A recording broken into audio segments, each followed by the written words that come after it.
Credit card debt is extremely prevalent in our culture. Nearly 50% of Americans are carrying credit card debt, and it's currently at an all-time high, over $1.3 trillion in the US. Yes, that is trillion, with a T. What's worse is credit card debt is quite predatory. The interest rates on credit cards are sky high, about 24% on average, which makes it very expensive debt and more difficult to get out of. So if you have been struggling with your credit card debt, then it may be time to stop playing by the credit card company's rules and change the game so it's a little more in your favor. It's time to call up your credit card company and see if you can negotiate a better deal that's easier for you to pay. Hey, I'm Lorianne. I'm the co-founder of Dow Janes and a money coach, and today I'm going to give you 5 tips to successfully negotiate with credit card companies. Now, I know that this may sound intimidating, but I'm going to walk you through it, and if you have any questions, feel free to leave them in the comments. And while you're down there, go ahead and hit that subscribe button and the notification bell so you don't miss any of our financial wellness videos that we put out every Monday.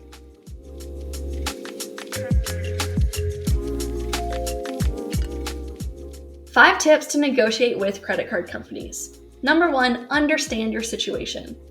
Before you start negotiating, have a clear understanding of your financial situation.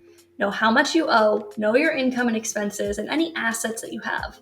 It's crucial to understand how much is coming in and out of your bank account every month so that you can determine how much you could reasonably pay or put towards your debt if you're going to try and make some sort of lump sum offer.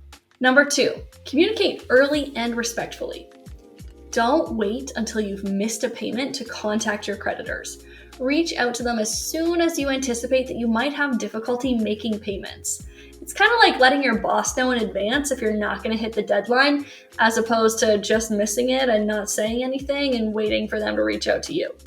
Early communication shows that you're proactive, that you're willing to work on a solution, and you're a more reliable type of person. And always be polite and respectful when you're in communication with your credit card company. Remember, if you're calling up to negotiate on debt that you owe or the interest rate that you are currently being charged, you're asking them for a favor here. They don't have to do anything to help you out, and you are way more likely to attract more bees with honey than you are with vinegar, so be nice. Number 3, prepare your request. When you talk to your creditor, come prepared with what it is that you want to get out of that conversation. Here are some requests that you can make that might help making repaying your debt easier for you. 1, reduced monthly payments. You can see if there is a lower monthly minimum that you could pay while still staying in good standing with your credit card company. I don't love this option. It should only be used when you're really struggling to make ends meet, because typically we want to actually be paying our debt down as fast as we can so that we get out of debt sooner. Second thing you can try negotiating for is lower interest rates on your debt.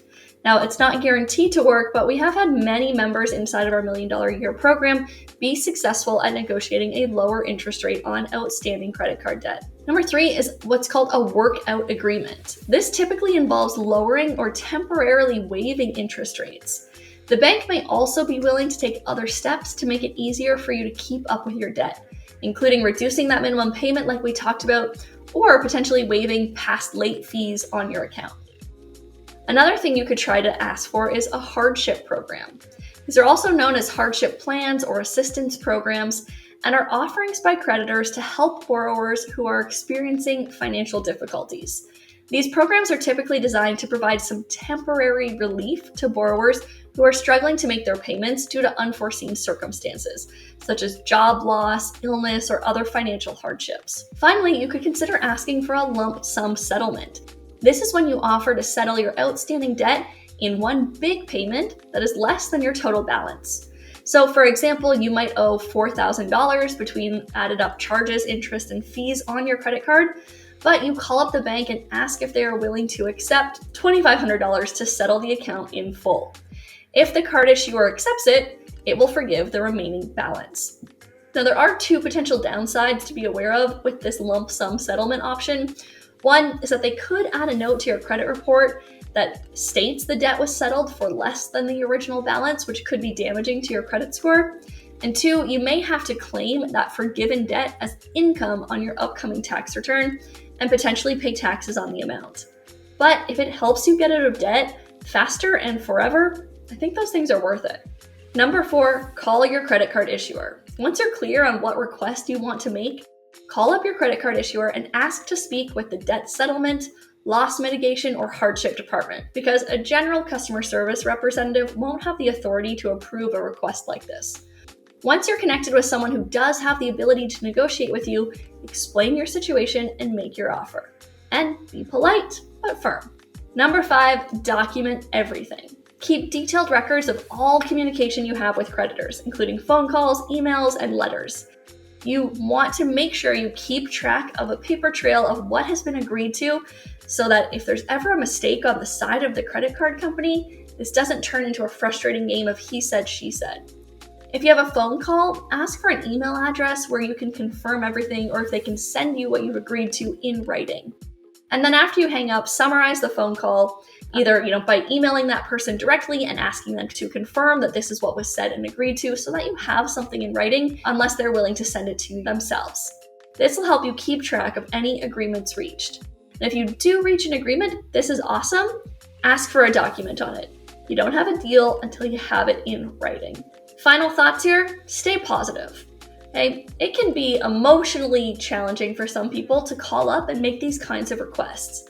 And you may go through the effort of trying to negotiate your debts only to be hit with a flat out no.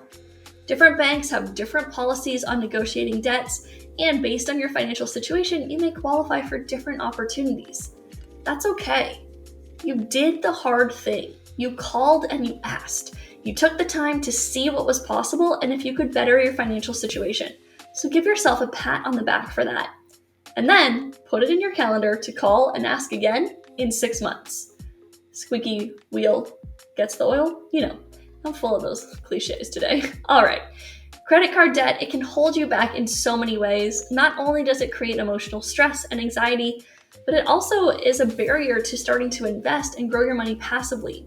So I hope following some of the tips in this video makes it easier for you to clear up your credit card debt faster. If you want to learn more from us and learn more about our proven money management system, be sure to check out our free masterclass. I will leave a link in the description below.